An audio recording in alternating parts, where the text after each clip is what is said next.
And welcome in, everybody, to the Dynasty 365 podcast, the Dynasty Fantasy Football podcast for fantasyandframes.com and the Fantasy and Frames Podcast Network. Whether you are listening on your podcast apps or watching us on YouTube, thank you for joining us. If you are watching us on YouTube, make sure you stick around on the Fantasy and Frames YouTube page because we will have Fourth and Frames coming up next, our redraft podcast, and then we will hit the Daily Fix podcast, our DFS podcast with Keith Fleming and Joe Matz, and we will finish up with our IDP podcast, Shoot the Gap, with Jorge Edwards, Nate Markham, Mike Woolert, and Hollywood Titan. So thank you for joining us. We are, as always, going to keep this short so we can go on to our Fourth and Frames coming up next. So what we're going to do this week, same thing we did last week, is cover some of the players that are stock up after week 2.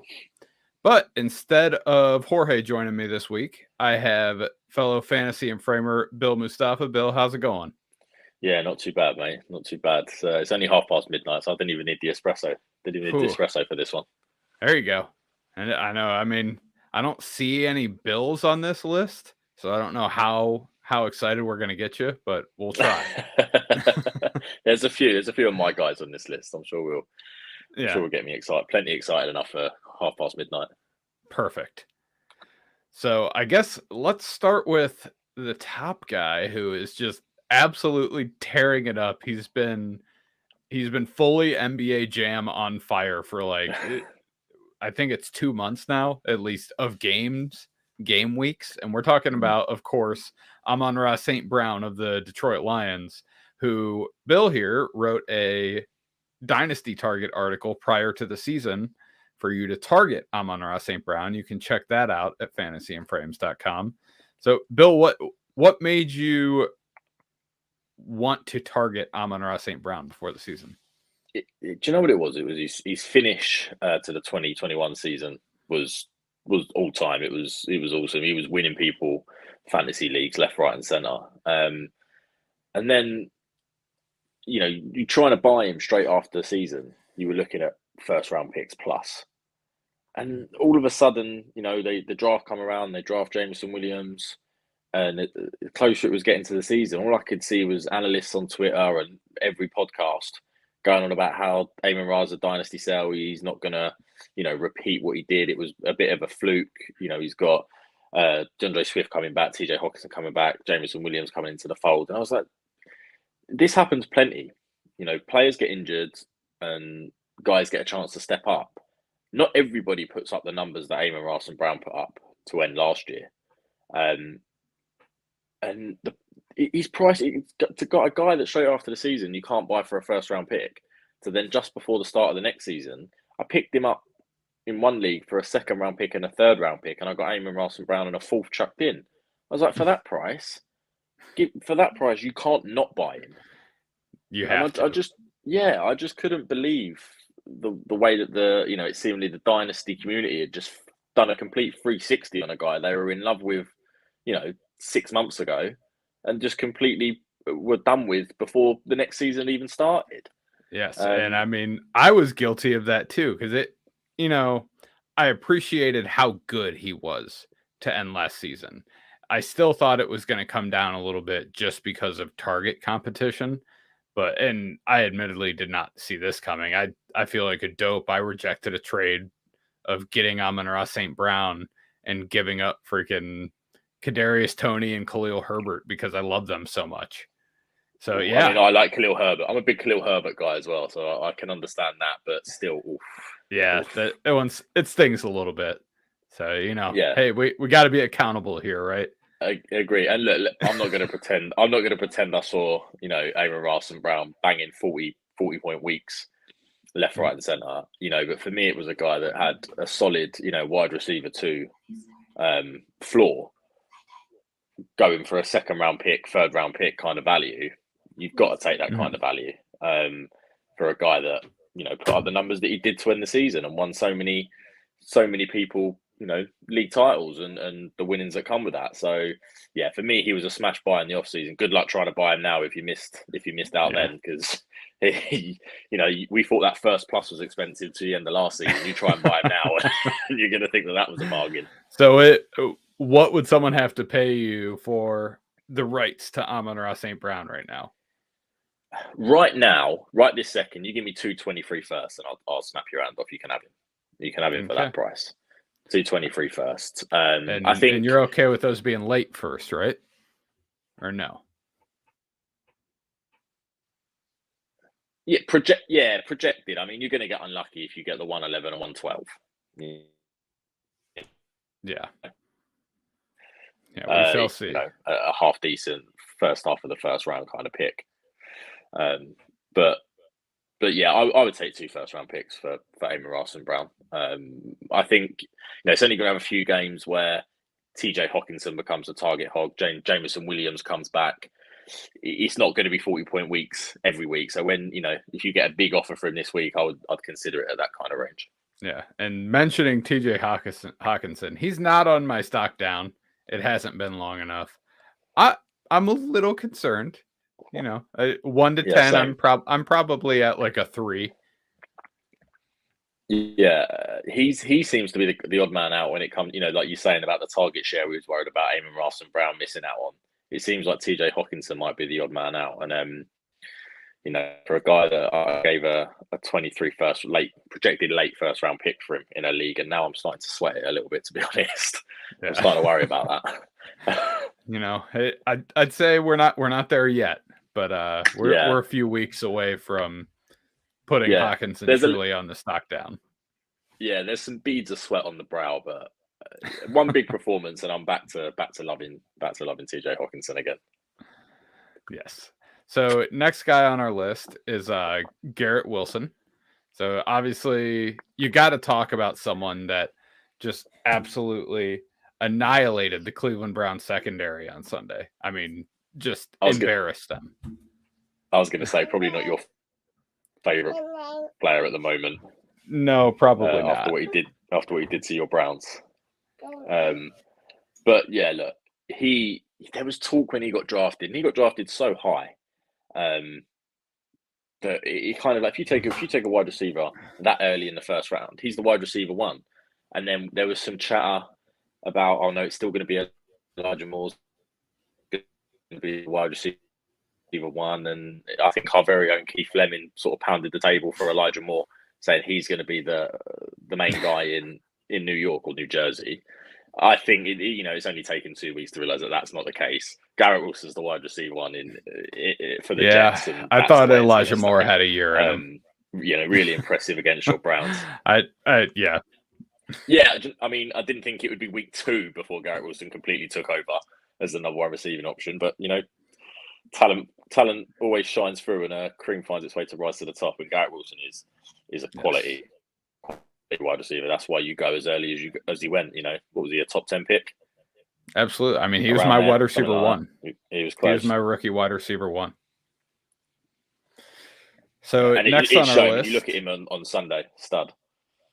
Yes, absolutely. Hopefully, we continue to see it, and Zach Wilson doesn't tank his value when he comes back. Yeah, keep Joe Flacco in. Yeah, sure. The next guy on the list is a quarterback. I don't know if we can necessarily say go out and buy him right now, but stock up for Tua. He showed that he is capable of having a big game. Yeah. Yeah, after he definitely just lit the world on fire.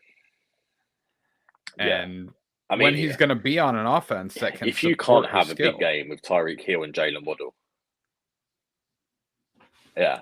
And that's it. He's got 2 yak monsters as he's first 2 options in the passing game. There's absolutely no reason why he shouldn't be able to put up big numbers.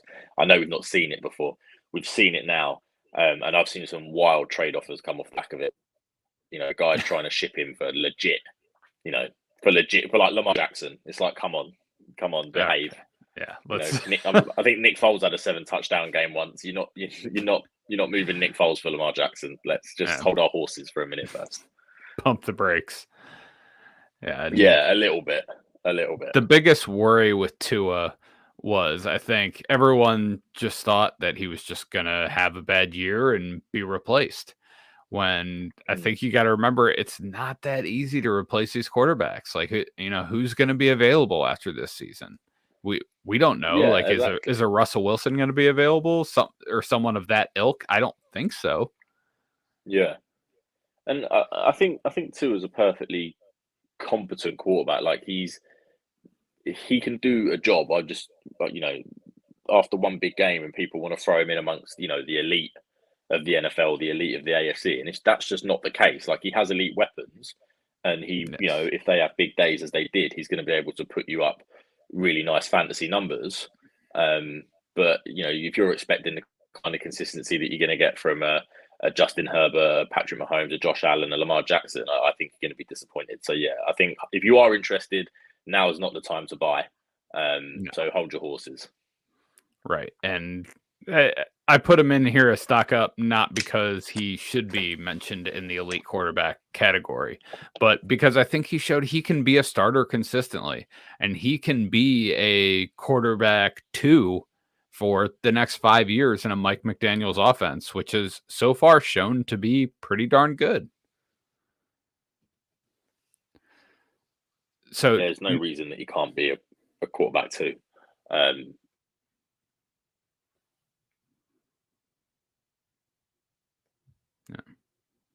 So next guy on our list is going to be Rashad Bateman of the Baltimore Ravens. Bill actually wrote a Dynasty Target article on him as well, so add him to the list for Mr. Mustafa as another hit with Amon-Ra St. Brown. So what made you excited about Rashad Bateman coming into the year? Bateman was something similar. He'd kind of fallen off everyone's radar after his rookie season. You always had the truth as the guys that loved him coming out and that were going to stick by Rashad Bateman no matter what. But I think the casual, and not even just the casual, most fantasy football players were kind of off the Rashad Bateman hype train after his rookie year. I just felt like you could get him at pretty good value. I felt like and in startups you were picking him up as a wide receiver 3 kind of value. And I looked at that, that vacated target share from Marquise Hollywood Brown, and just thought, well, who else is going to catch the ball if Mark Andrews doesn't? I mean, the answer is apparently Devin Duvernay, but you've got Mark Andrews, Rashad Bateman, very clearly the 2 alphas in the passing game. And as it's proven to be, the Ravens, we all expect them to be able to run the ball. They haven't proven that through 2 weeks. They haven't proven that outside of Lamar Jackson, they can run the ball. Well, and they don't have the players to run the ball yet. They're still waiting on J.K. Dobbins to come back. They're still waiting on Gus Edwards to come back. Their running back 1 right now for the Baltimore Ravens is Kenyon Drake. So I wouldn't feel overly confident about the Baltimore Ravens running game until they can get their workhorses back and get J.K. Dobbins and Gus Edwards back on the field. So next guy on our list, we're going to hit Christian Kirk. So stock up for Christian Kirk. He was kind of the butt of jokes coming into this season because of the contract that he got from the Jaguars, which, still, it doesn't seem like a great contract, but if they are going to make this guy the focus of their passing game, I mean, there's nothing wrong with paying a guy $17 million when top receivers are getting paid $25 million. So I'd say market value is about right. Are you liking Kirk so far this year? Yeah, I mean, I think if you're in a PPR league, he's a guy you're going to want. I think he's going to be the main man for Trevor Lawrence this year, and I wouldn't be surprised to see him peppered with targets throughout the year. He could easily have the year that Hunter Renfrow had last year. He could easily have that year in Jacksonville. I don't expect them to win too many games. I expect them to be better than they were last year, but equally, I don't expect them to be blowing out teams like they did the Colts last week every week. So they're going to have to throw the ball. And it seems like Lawrence is really comfortable with Christian Kirk. I expect him to be a bit of a target hog there. So PPR leagues, yeah, definite smash. And I think his contract was a bit of a laughing stock when it happened. But if we remember, that led to all these other wide receivers, getting traded and getting paid. So obviously it pushed his contract down. So it looks like a value now, but at the time, it was a little bit of a an eye raiser. Everyone was a little bit shocked, but yeah, PPR leagues, I'm all over Christian Kirk. Yeah, I'm loving Kirk this year. I don't know very much about this week going against the Chargers, but I'm liking Christian Kirk's dynasty value, even if maybe the Jags next offseason go and get another big time pass catcher, big time wide receiver for Trevor Lawrence. That might just help Christian Kirk going into next year. You would expect it to, wouldn't you? If they go and get a big, traditional outside receiver, a guy that can stretch the field, it's only going to give Kirk more room underneath to work. Teams know that he's the guy that Lawrence wants to get the ball to, so that's the guy they dial in on. If they can take that out, and have some options in the passing game outside of Zay Jones, come on, you say Jones, he's their number one outside receiver. It's not pretty. Yeah, I mean, that's about the best argument you could come up with is, come on, it's Zay Jones. Yeah, I don't know what else to say. It's Zay Jones. So, yeah, I wouldn't be surprised for them to go and add a big, dominant outside receiver, whether it be in the draft or whether it be in free agency next year. And I think, like you said, that only helps Christian Kirk. But it could push down his value if you're trying to acquire him in a trade. You've only got to sell. Oh, they've gone and traded this guy. They've gone and paid this guy. So you can get yourself a little discount on him in the offseason. Yeah, I mean, I was looking at some mid-range buys this week because I have a pretty good team in one of my leagues. And I'm like, you know what? I have 2 first-round picks. I'm trying to hold on to my first-round picks, so I'm willing to part with my second and third. I was like, second, maybe a fourth or second and third for Christian Kirk. That might sound kind of good. I'd pay that all day for him. No, would you accept it though? Probably not. But I'd probably, if you're offering me 2 seconds, I might. It depending on, how is my team built? Am I contending? Am I rebuilding? I think you've got to find the right buyer, haven't you? You've got to find a guy that's motivated to sell rather for whatever reason. Whether he's stacked at wide receiver or he's not contending and he's just looking to get some draft picks and get younger. You find a motivated seller and you can pick him up for a second and a third. I'll do that all day. Absolutely. Ultimately, I ended up buying Tony Pollard for a 23 second and a 24. I like that too. It's not quite the Amon Ross and Brown for the second and third that I got in the offseason, but it's not too bad. No, but if that's the bar for everything, all of my trades are gonna suck. So next on our list is, I don't know, it's a little dangerous putting him on here as a stock up candidate, but Curtis Samuel. I think we tend to forget just how good he can be when he's on the field. Yeah. And he played 4 games in 2021. They were all injury riddled on a bad team with a bad offense and a bad quarterback. Yeah. But 2020 in Carolina, Curtis Samuel is a productive player. He runs the ball, he catches the ball, he can run deep routes, he can do a little bit of everything. Mm-hmm. And he has been a facilitator of this Washington offense through the first 2 weeks. Teams are absolutely keying on Terry McLaurin, and rightfully so. He's paid as one of the top 10 wide receivers in the league. He is one of the top 10 wide receivers in the league. And that's given Curtis Samuel and people like Logan Thomas a lot of room to run around and make plays. So Johan Dotson too. Yeah. And Dotson, I don't want to get too excited for Dotson because we haven't really seen it yet. We saw a multi-touchdown game, but the sky could be the limit for him if it's going to be centered around those two. Yeah, I've got a lot of shares in Dotson. I liked him, and the value you could get him in rookie drafts this year was crazy. I was picking him up in the early to mid second round. I'm like, this guy went top 20 in the NFL draft. Why am I able to pick? And did you see him at Penn State? Just caught everything. I can pick him up at the 204 all day happily. So yeah, I've got a lot of Johan Dotson. But back to Curtis Samuel. He's one of those guys, like I've said to you before, I look at him on my bench, 20 points here, 17 points there, and I just think I'm going to start him and he's going to score me 6 points.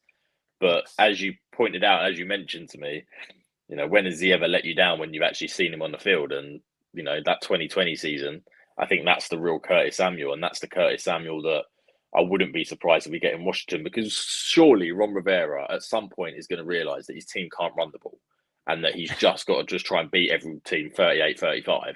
So Carson Wentz is going to have to step back and just hit everyone with, 10 plus targets a game. The sooner Ron Rivera figures that out, the better for Washington and the better for fantasy players everywhere. Yes. Well, they can't run the ball until the mythical beast of Brian Robinson comes off the IR. Yeah, I mean, if he comes back by week 6, week 7, you're just not going to want to. You're going to be looking at that guy across from you as a linebacker, going like, "If 2 bullets can stop this guy, how am I supposed to stop him?" I'd be terrified. Yeah, like he's going to be like, no, I'm not going to say that. That's a hot take. I was going to say like a mini Derrick Henry, but I don't mean that. Yeah, we'll see. We'll see. Remove that from the record. Yeah, getting ahead of myself. Yes. A couple quick hitters. So Jimmy G stock up just because of Trey Lance's injury, which that really sucked. We were all really excited for Trey Lance. That's very disappointing. Yeah, I think it just sucks. Like that was a guy that needs to play football. Like he didn't play much in college. Obviously didn't play much last year. He needed a season under his belt, and that's just been pushed back even further. It's just not a great start to his career, is it? Unfortunately, but yeah, stocks up for Jimmy G, and probably the Niners' weapons as well. They're probably got a little bit of a boost as well with Jimmy G under center. Yeah, another Niner, Jeff Wilson. We don't know how long Elijah Mitchell is going to be out. They said 8-ish weeks, but Elijah Mitchell has shown that he's not the healthiest football player in the bunch. And right now, I think you have to say Jeff Wilson is definitively the starting running back on that team, right? I refuse to trust any Niners running back. I just don't. I don't trust them to stay healthy. I don't trust Kyle Shanahan to go and pull someone out of Walmart and get them to rush for 150 yards. I just don't. I know. I don't want to. I'm not touching it. I'm not touching 49ers backfield. But yes, Jeff Wilson is the RB1 in San Francisco until he gets hurt or until Kyle Shanahan finds a Walmart cashier that can run the ball.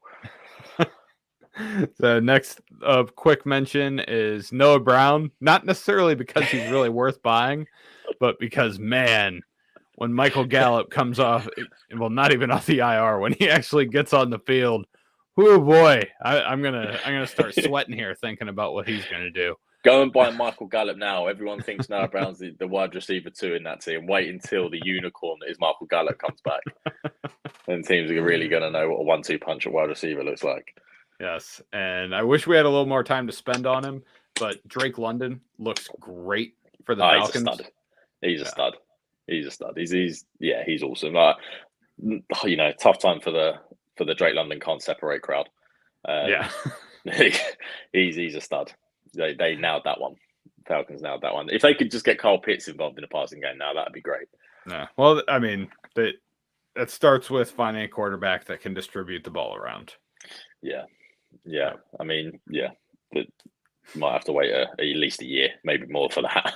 Yeah. So let's see. If they keep on doing what they're doing and just finding ways to lose games, they might have a pretty nice pick. Yeah, you're right. I mean, I'd love to see CJ Stroud getting the ball to Kyle Pitts and Drake London, but let's see. Plenty of time for that kind of talk. Yes. All right. And we've focused a lot on positivity today. So let's finish up with some negativity and get some stock down. So stock down after week 2, I just put Bears on there. All of them. Including polar and black and brown. Yes. All of them. The Chicago Bears are giving bad names to bears everywhere. Well, I kind of agree. But I tell me what you think of this. I just made a trade today. I picked up David Montgomery and a projected early 23 first, and I gave away a projected mid to late 24 first and Najee Harris. How do you like that? How does that balance out for you? Oh man, I don't know. I mean, the unknown. Tell me I've lost it. the unknown of Montgomery it's a little intriguing. I mean, the Bears aren't going to bring him back.